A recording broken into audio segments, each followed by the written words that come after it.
sa Pilipino. Isang paglilingkod sa bayan ng inyong abang lingkod, Furel Salvo lamang. Public service. Second hour ang ating pakikipag... Ugnayan, pakinggan. Dito lamang yan sa ating Views in the News. Inside, Guro-Guro, Opinion, and Saturday Live. Kasama po ang inyong abang lingkod, mga mahal ko sa buhay.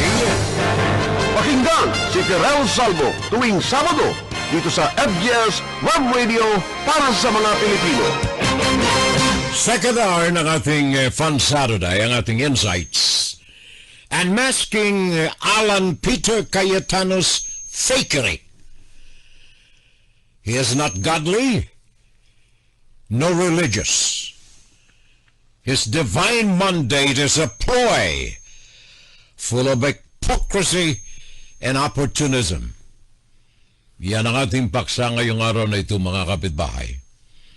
Full of hypocrisy and opportunism. His divine mandate is a ploy. Pagtatakip sa kanyang tunay na pagkatao.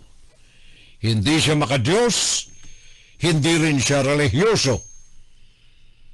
Aalisin natin ang maskara na ito mamaya lamang ng konti.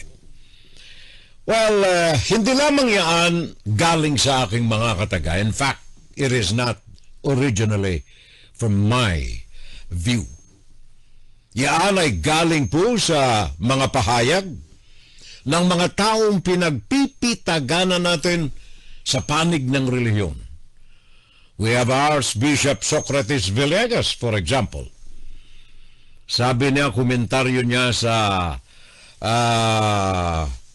mga pahayag ni Cayetano, he is pathetic.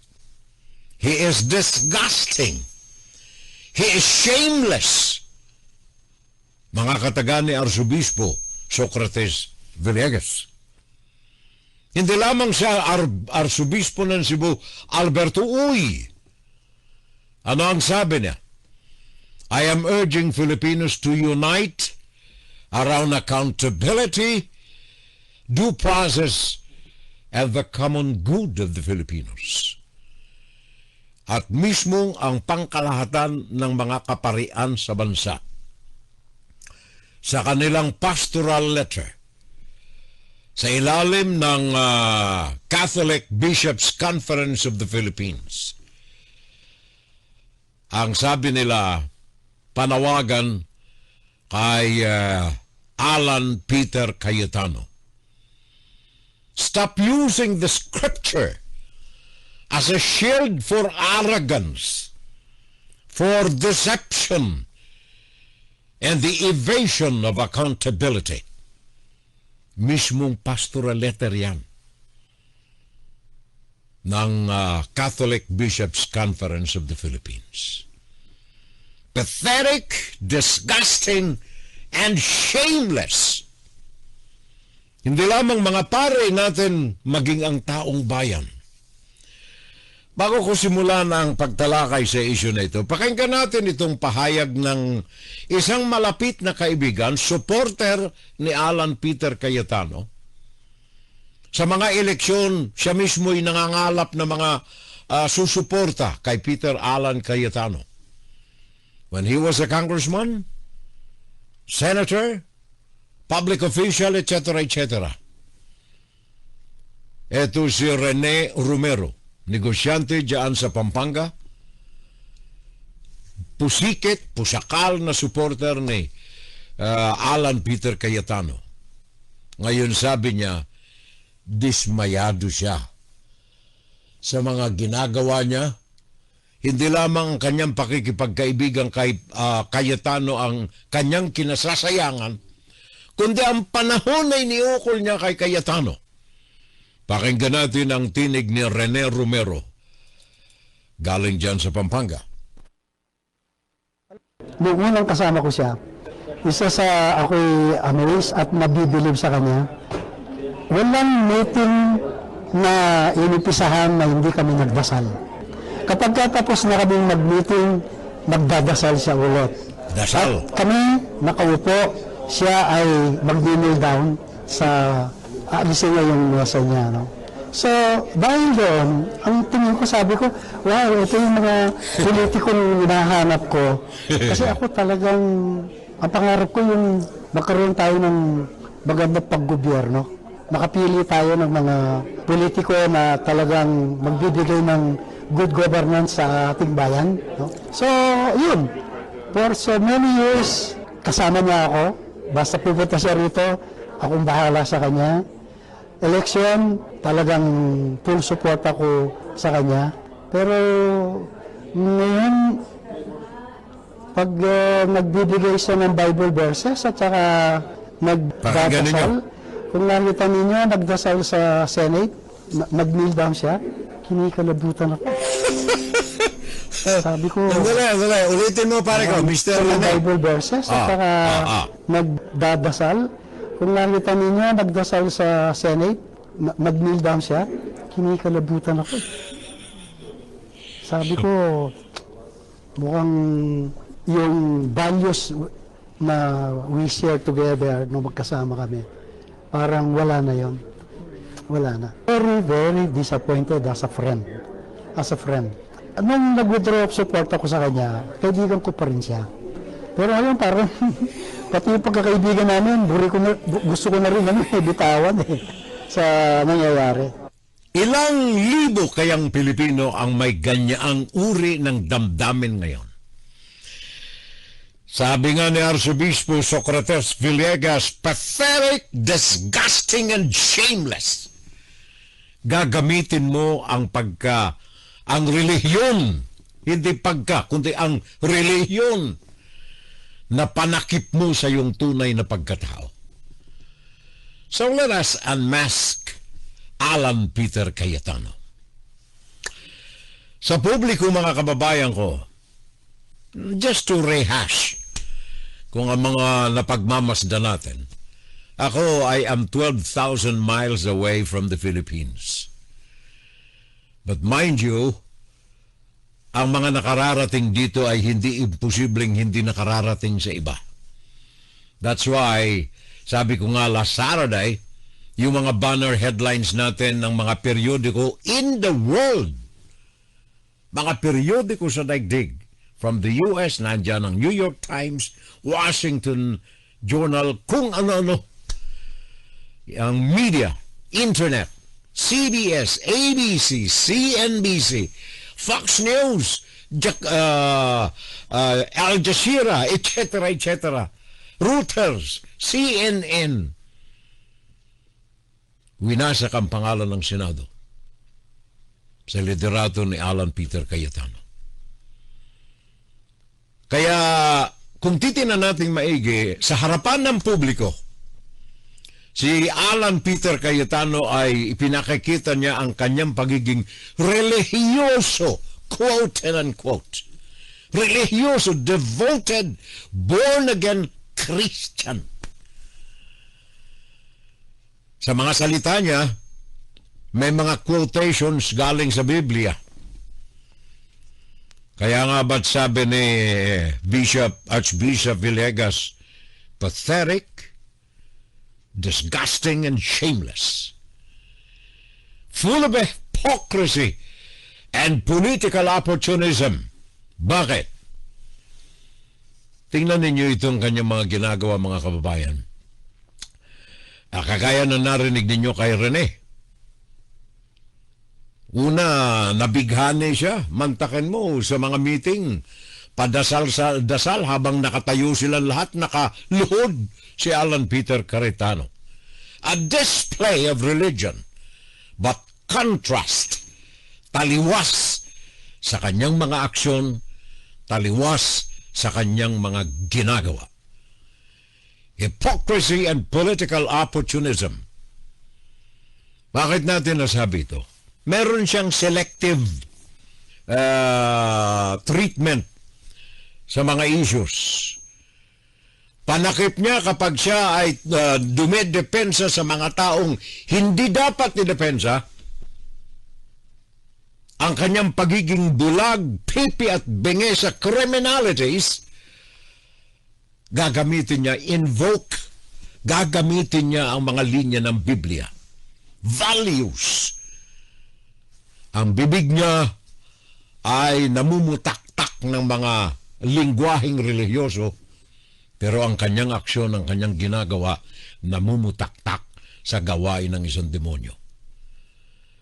Marami ang mga nagsasabi ng kanyang public religious display ay taliwas na taliwas, 360 degrees, 180 degrees na taliwas sa kanyang mga aksyon bilang isang public official.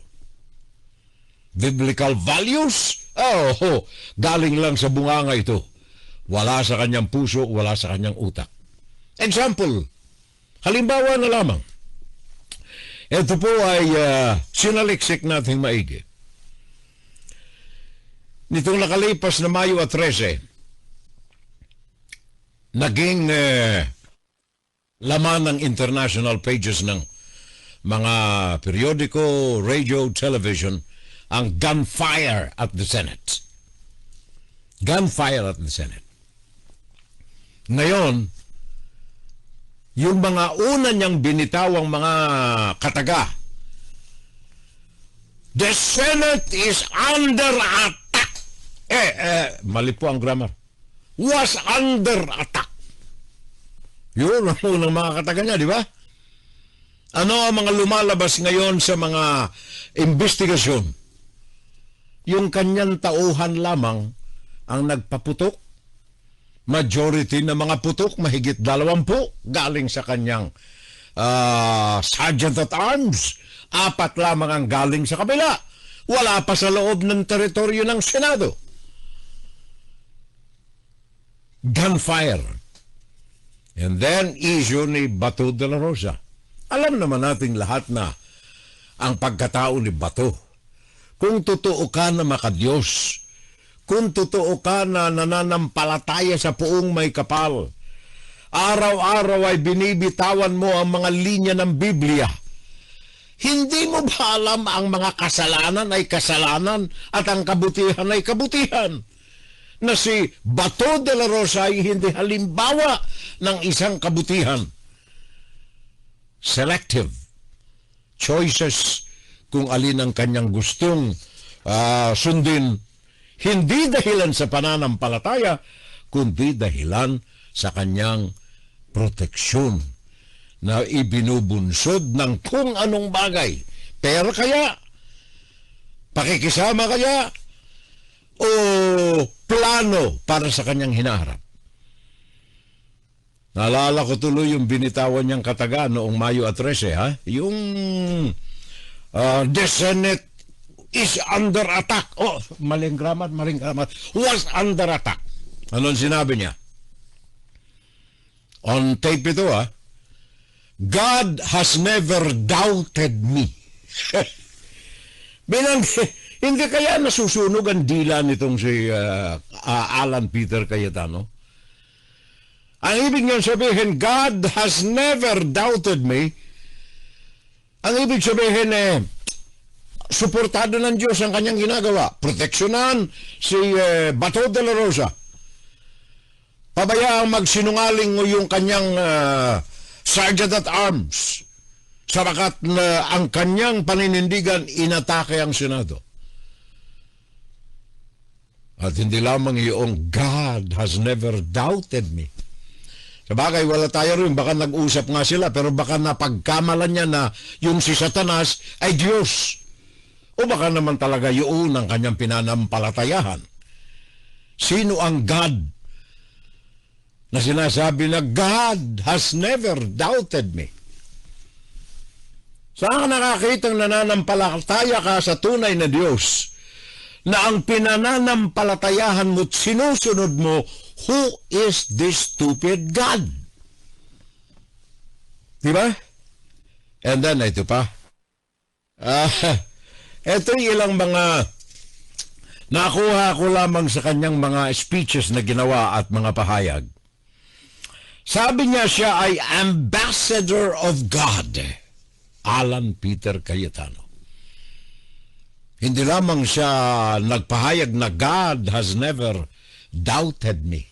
Walang pagkaduda-duda ang Diyos sa kanyang mga ginagawa at mga desisyon. Sabi ni Socrates,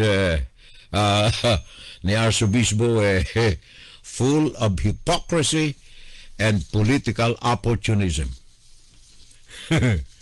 Hypocrisy and political opportunism.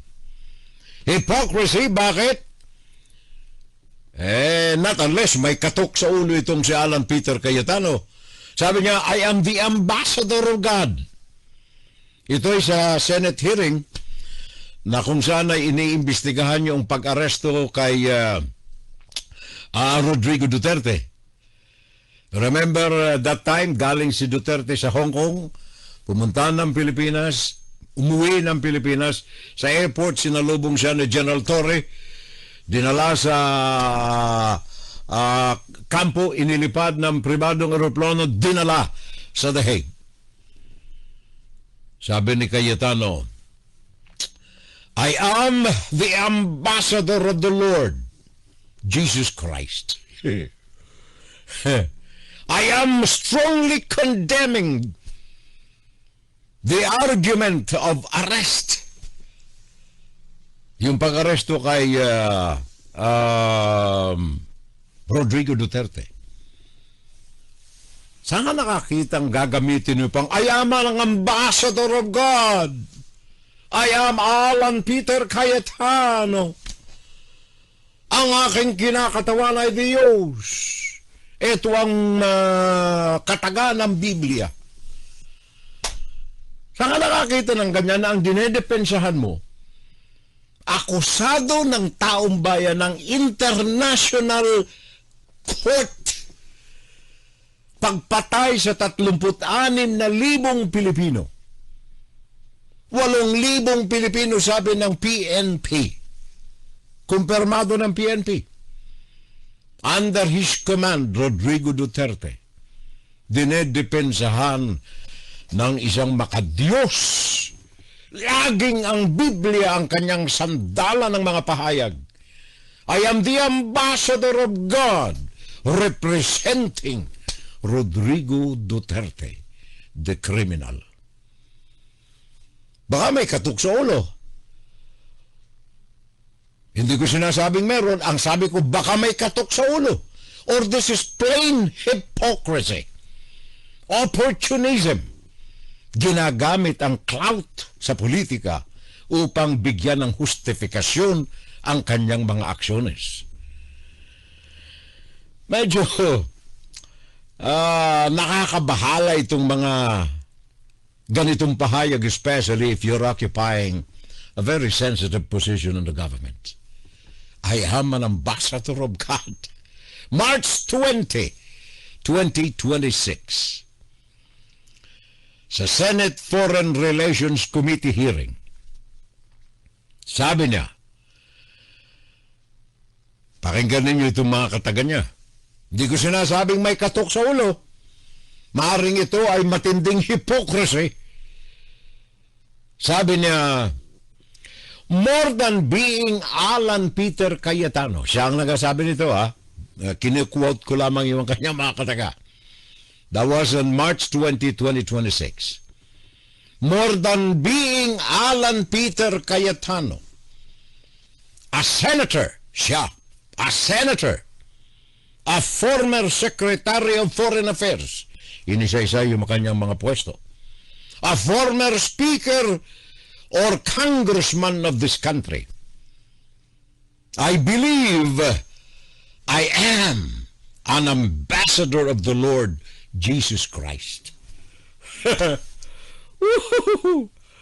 May katok.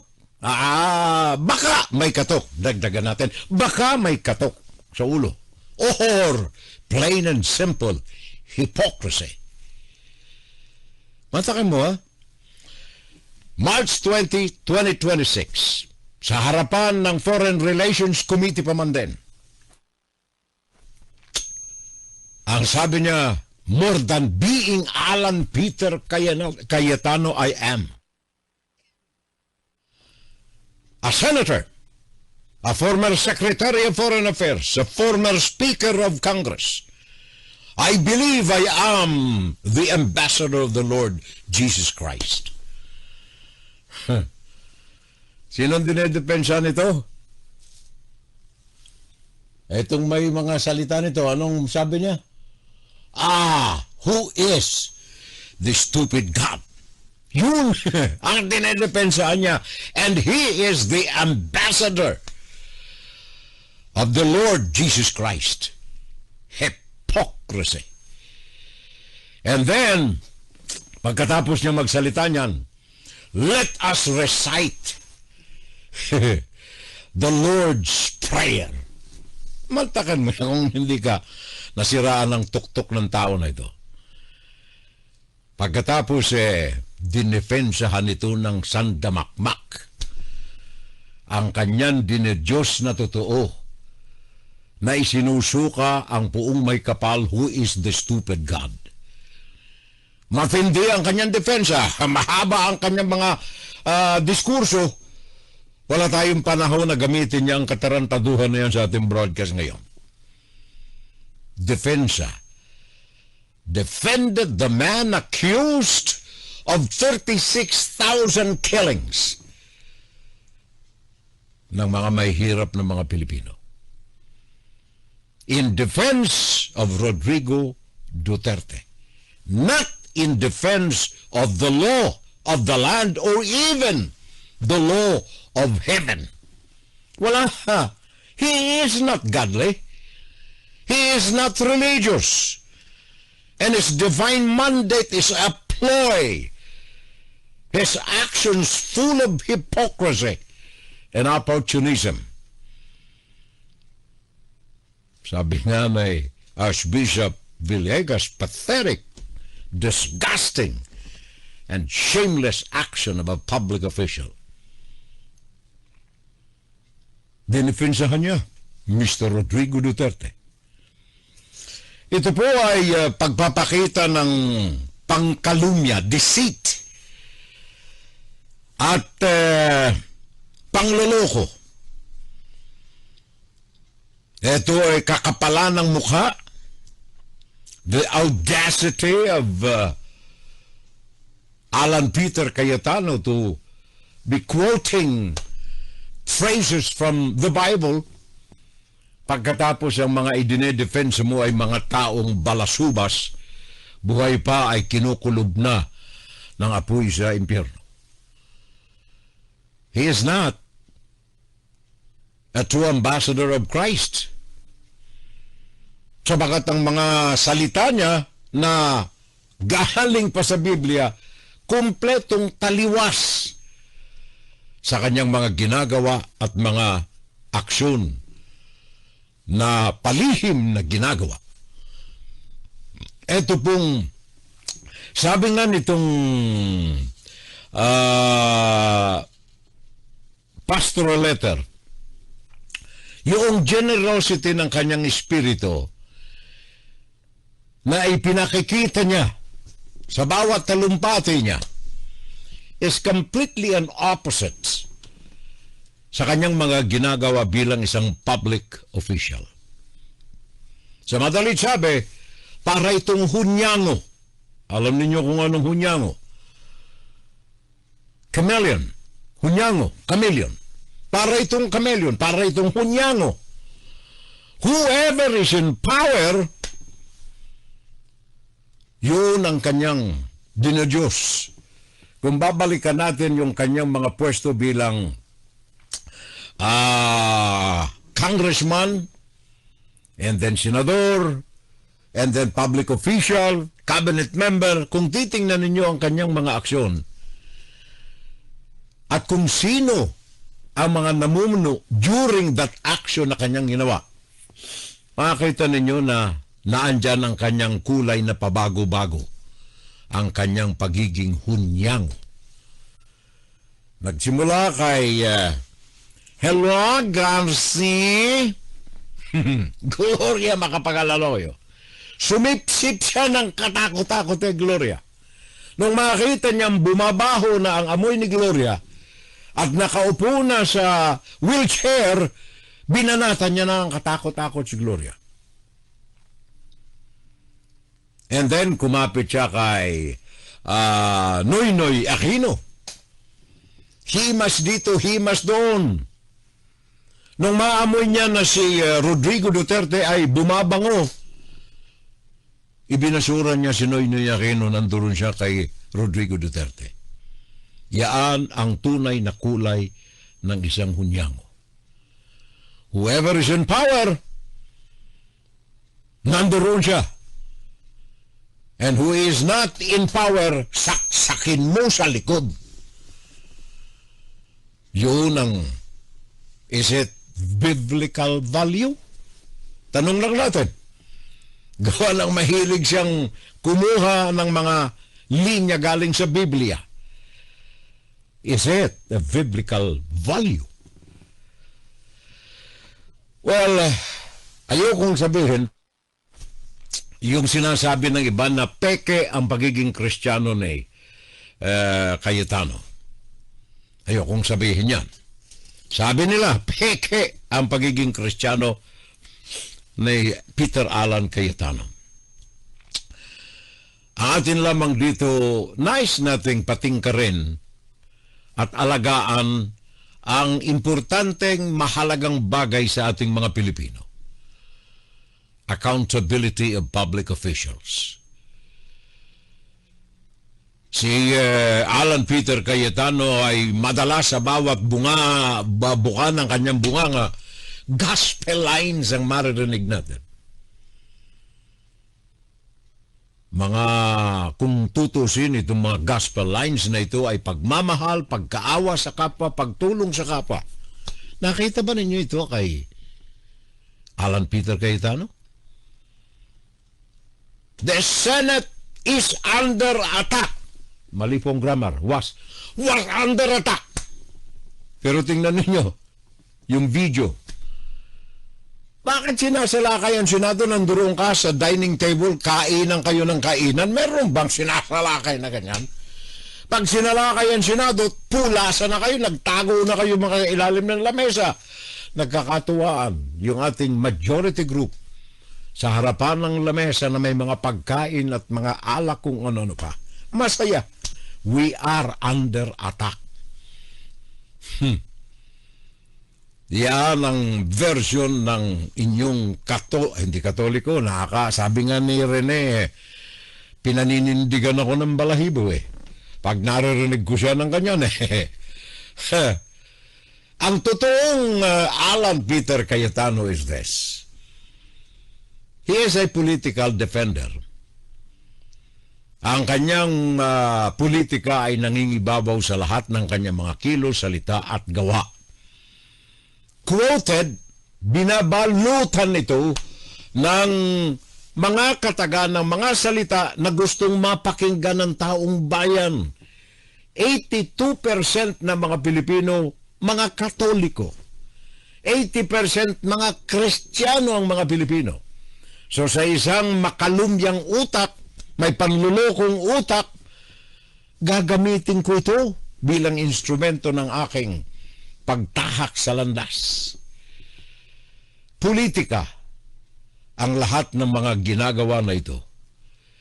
Paggamit niya ng Biblia is a build-up system na kanyang nabuo upang buuhin ang kanyang karir sa politika. Paggamit ng mga scriptures ng taliwas sa tunay na kanyang ginagawa. Yung mga extrajudicial killing na yan, wala sa kanya yan. Gagamitan niya ng mga linya sa Biblia na matakpan ang kanyang mga kilos gawa ng pagsuporta sa mga extrajudicial killings. Wala sa kanya ang katotohanan sa mga katagang binibitawan niya.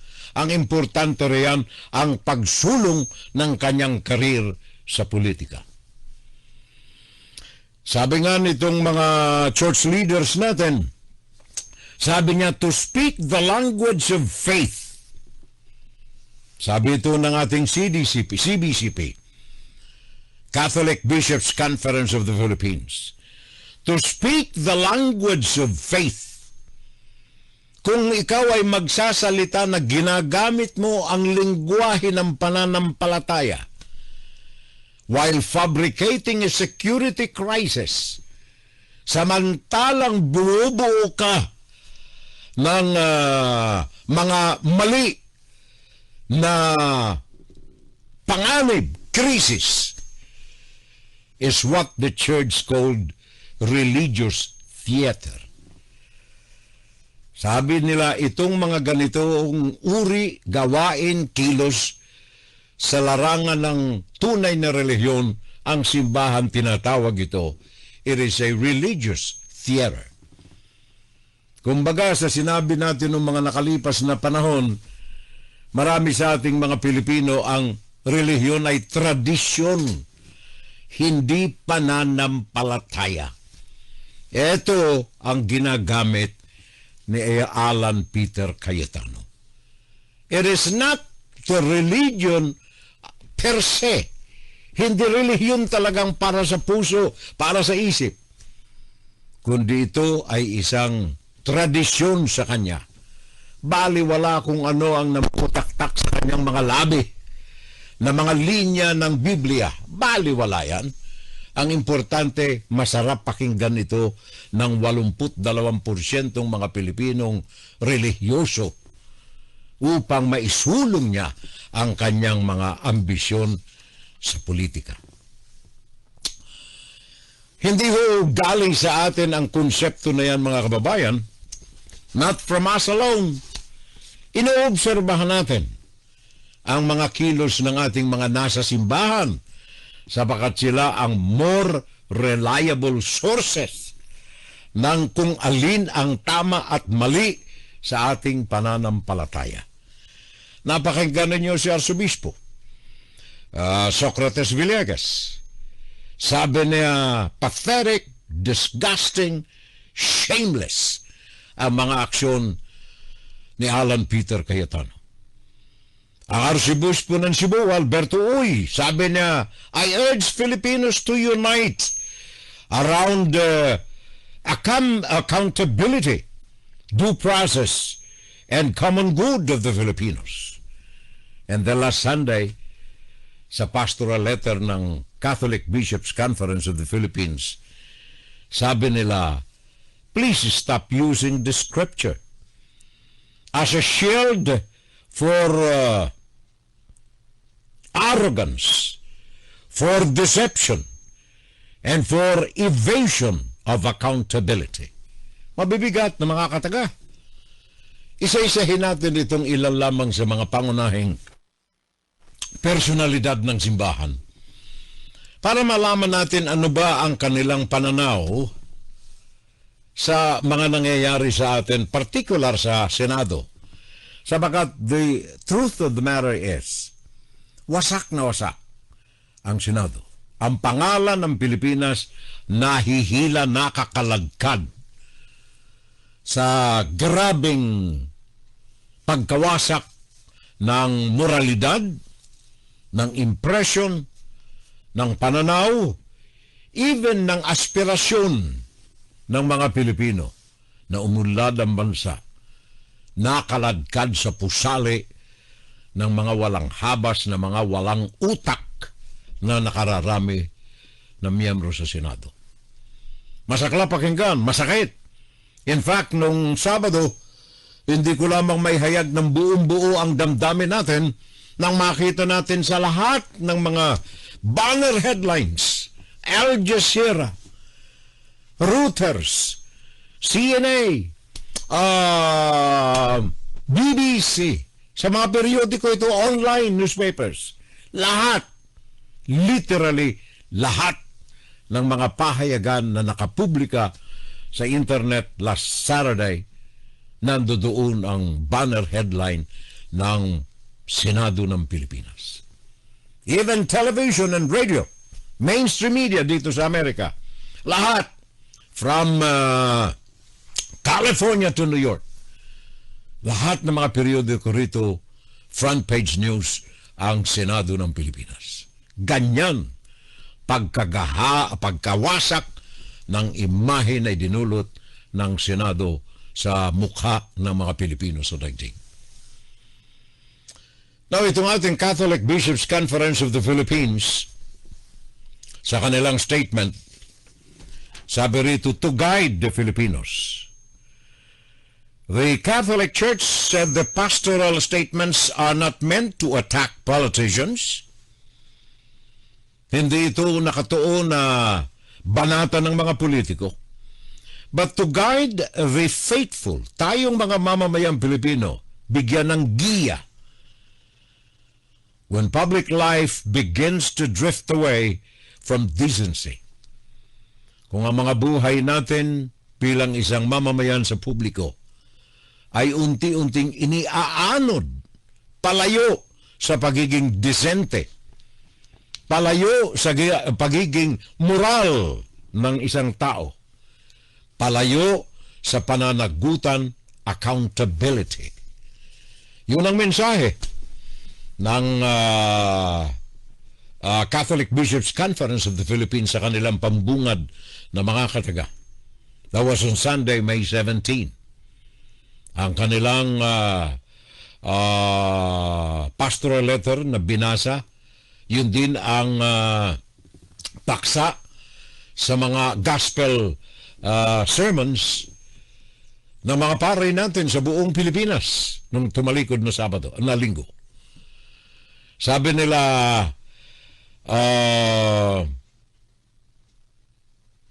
the real shepherds, ang totoong namumuno, the real shepherd, asa na ba yan? Of the flock decided they had been enough of the counterfeit. A person or something made an exact limitation of genuine and real thing.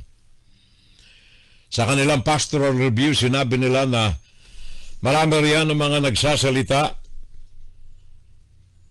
ng mga kataga ng Biblia deeply, profoundly, pero ito ay mga taliwas sa kanilang mga gawain. Bantayan natin ang mga tao na ito. Manmanan natin ang mga tao na ito. Si Father Jerome Siciliano, Executive Secretary ng CBCP, Public Affairs Office,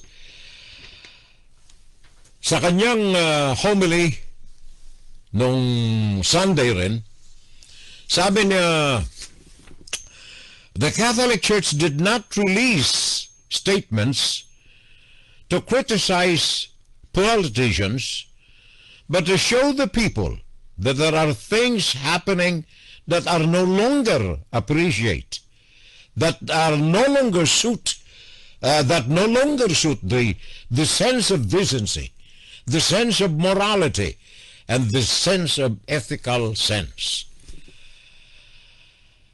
Yun ang mga katagan ni sino ito, Father Siciliano. Lahat ng mga ito ay patungkol sa mga leader ng ating bansa, particular ang leader ng Senado. Ito ay noong Sunday sa misa niya. Sabi niya, the church role is to help people understand what is happening, especially when politics appear driven more by loyalty and survival than real public service. Yan mismo si Alan Peter Cayetano. Political survival, loyalty to the dynasty, of course, sabihin na natin, the Duterte family. Yun naman ang dahilan kaya nagkabuli-bulilyaso tayo.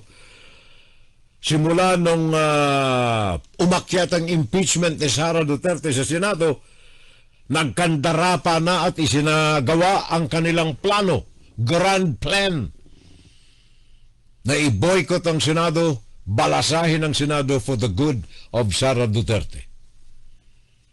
This is not politics to serve the nation or the citizens. It is being used to defriend or support whoever they are affiliated with. Sabi ni Father Jerome Siciliano, Executive Secretary ng CBCP. patungkol sa ginagawa ng mga leader natin, particular ni Alan Peter Cayetano. Kanina nabanggit ko si Arsobispo Socrates Villegas ng Lingayen, Dagupan Archbishop.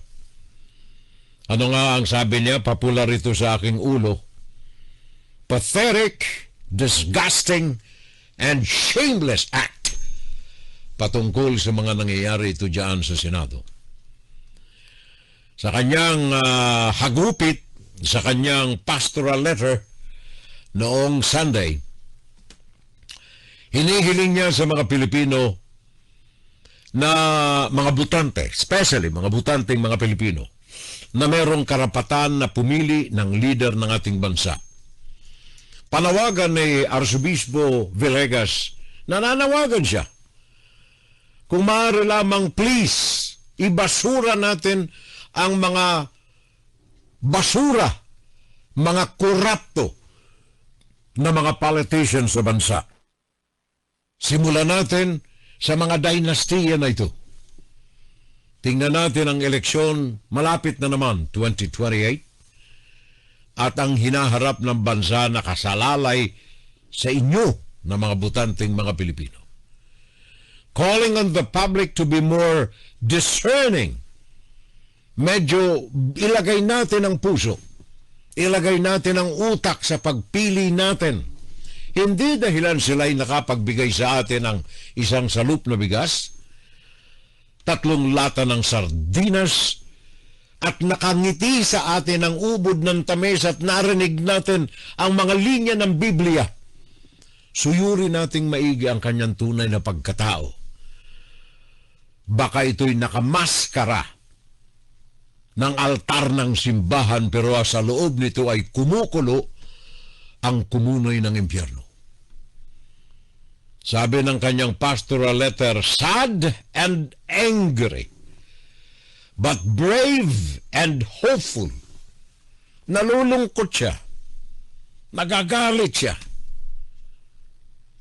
Kaya lamang meron pa rin ng lakas ng loob, katapangan sa kanyang dibdib, at pag-asam na sana tayong mga Pilipino, kayong mga butante riyan, ang mamulat, mawala ang pagkabulag, ang pagkapipi at ang pagkabenge sa katotohanan.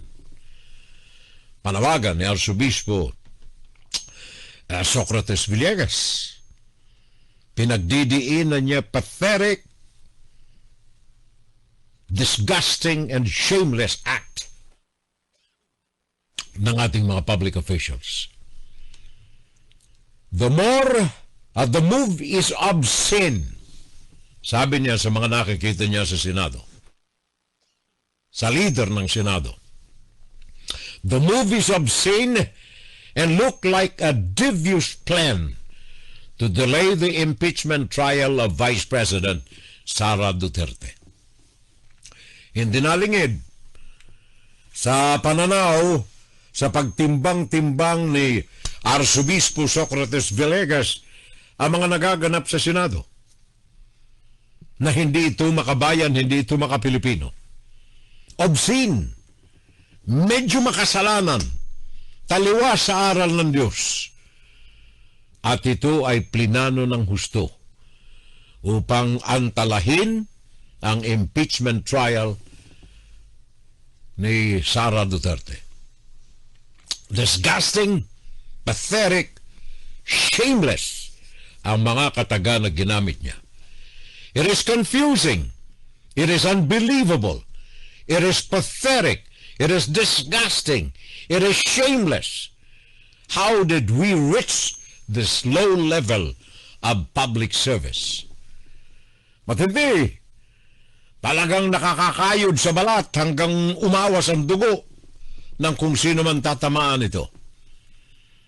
At yan ay pinatutungkol niya sa mga naganap sa Senado nitong nakalipas na linggo. It is confusing, it is unbelievable, it is pathetic, it is disgusting, it is shameless. How did we reach this low level of public service? Mga kataga ni Arsobispo Socrates Villegas. Marami pa tayo ritong mga galing sa kanyang mga kataga na kumbaga kung ikaw ang patutungkulan nito, baka maagnas ka kung tunay kang nananampalatayang Katoliko o Kristiyano. Pero kung ang mga salita mo galing sa Biblia, pero ang pagkatao mo ay kumukulo sa putik ng impyerno, ay hindi ka siguro tatablan nito. Nanawagan si Arsobispo Villegas sa mga mamamayan, to the faithful, na manalangin tayo, magprotesta tayo, protest, pray, protest, and apply legal pressure, and reject corrupt officials in the future elections. Socrates Villegas yan. Salamat po, ang simbahan kumikilos ngayon. All throughout the country. Diyan natin matitimbang kung gaano kagrave ang political situation ngayon diyan sa bansa. We are not exaggerating. Hindi ho tayo OA. Ang sinasabi natin dito ay paghahantad ng damdamin sa mga nangyayaring totoo na bumasak sa pangalan, sa reputasyon, sa pakulay ng ating mga mamamayang Pilipino. Ito pong pahayag ni Socrates Villegas, Arsobispo, maganda ito, pakinggan ninyo. Wala hong panahon ang neutrality. Ang pagiging kawalang kibo natin, neutrality, ito ayon kay Arsobispo Villegas, ito ay kaduwagan. Neutrality has become a mask for cowardice. Maskara ng mga duwag ang pagiging neutral. Nananawagan si Arsobispo, ang kinabukasan ng Pilipinas nasa kamay nating mga Pilipino. Huwag nating pabayaan ang mga politiko, ang mga dynasty na mag-utos sa atin. Sabi niya, the Senate decision to grant protective custody to Senator Ronaldo Bato de la Rosa, despite an International Criminal Court arrest warrant, calling it an abuse of institutional power to shield a fugitive. Totoo naman yan. Sa mga taong nakakaalam, sa mga taong marunong kumilala ng kamalian at kabutihan, totoong-totoo ang mga binitawang katagan na ito ni Arsobispo Socrates Villegas. Sabi nga ni Socrates Villegas, tingnan na lamang ninyo kung gusto ninyong suyurin ang tunay na pagkatao ni Alan Peter Cayetano. Basahin ninyo ang kanyang mga kilos. Simula nung ang Kongreso ay bumalangkas at aprubahan ang impeachment labang kay Sara Duterte, kumilos na ang Senado headed by Alan Peter Cayetano. Sabi nila, it is a 7-day masterpiece of Alan Peter Cayetano. A dramatic, disgusting monologue sa mga kataga ito ni Arsobispo Socrates Villegas. A twisted plot of the Senate headed by Alan Peter Cayetano. Marami pa rito ang mga hindi ka nais-nais na mga kataga na makagigising sa mga kaluluwa natin.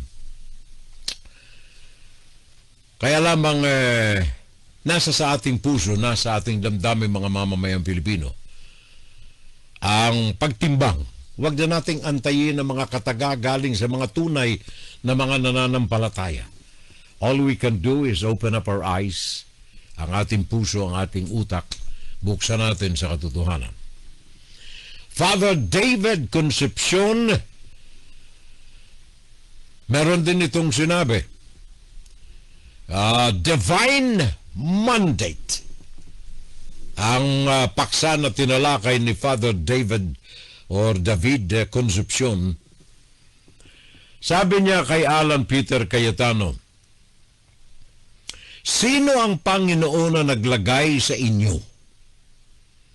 Pakilinaw lang po. Naka-address ito kay Alan Peter Cayetano. Nung sinabi ni Alan Peter Cayetano na siya ang ambasador ng puong may kapal Hesukristo. I am the ambassador of the Lord Jesus Christ. Sabi ni Father David Concepcion, Mr. Senator, pakilinaw po lamang natin. Sino po ang Panginoon na naglagay sa inyo na ambassador siya ni Jesus Christ? Ito si Father Concepcion, by the way, baka hindi nyo kilala. Ito po ay retreat master ng mga naisumusog sa landas ng pagiging pare o pagiging religyoso. Retreat master, isang chaplain. Pare siya simula pa noong 1998, kung ako'y hindi nagkakamali. Theologian. Pinuno ng Holy Apostle Major Seminary, I think, or Senior Seminary. Mataas ang katungkulan nito dyan sa Makati. Nakabase siya sa Greenbelt sa Makati. Kaya yun ang mga tanong niya lamang. I am the ambassador of the Lord Jesus Christ, sabi ni Alan Peter Cayetano. Sabi ni Father Dave, pwede po bang pakilinaw ninyo, Senador? Sino po ang Panginoon na naglagay sa inyo riyan bilang ambassador? And then, Alberto Uy, Arsobispo ng Cebu. Ito yung mga katanungan niya rin ito kay Alan Peter Cayetano. Sabi niya sa kanyang pastoral letter, the country should not allow political division or fake news, disinformation to drown out the principles that should guide public life. Despite our differences, there are important principles that should unite us all Filipinos. Yun lamang, kailangan po ay honest tayo. At yung mga leader natin sa bansa, kailangang manungkulan honestly and religiously in the true sense of the word to the Filipino people. Marami pa tayong nais na talakayin dito, mga kababayan. Kaya lamang ang limitasyon sa oras natin ay nagbabadya na. Kaya sa mga kababayan natin, hopefully, dito sa ilang mga bagay na tinalakay natin, naalis natin ang maskara sa mukha ni Alan Peter Cayetano. He is not godly. He is not really religious. And his divine mandate is a ploy full of hypocrisy and opportunism. Yan ang sum up ng mga binitawang kataga. Hindi nating ordinaryong tao, kundi ng mga taong galing mismo sa simbahan. Mga tao na mas may sinsirong paniniwala sa pananampalataya. Mga tao na hindi tradisyon ang pagpunta sa simbahan, kundi ito'y pananampalataya. Huwag tayong maniwala sa mga kataga ng mga kagaya ni Alan Peter Cayetano. Well, bayan kong minamahal, God bless us all. Inside, Guro-Guro, Opinion, and Saturday Live. Tandaan natin ang puso natin laging. Puso-puso ko sa bayan ko. Yan ang ating mga views in the news. Kasama po ang inyong abang lingkod. Pakinggan si Terrell Salvo tuwing Sabado, dito sa FGS Web Radio para sa mga Pilipino. Insights, isang paglilingkod sa bayan. Public Service. Paglilingkod sa bayan sa magitan ng ating pakikipagtalamitan sa bayan. Ugnayan, pakinggan. Dito lamang yan sa ating pang-Sabadong palatuntunan sa internet. One, Saturday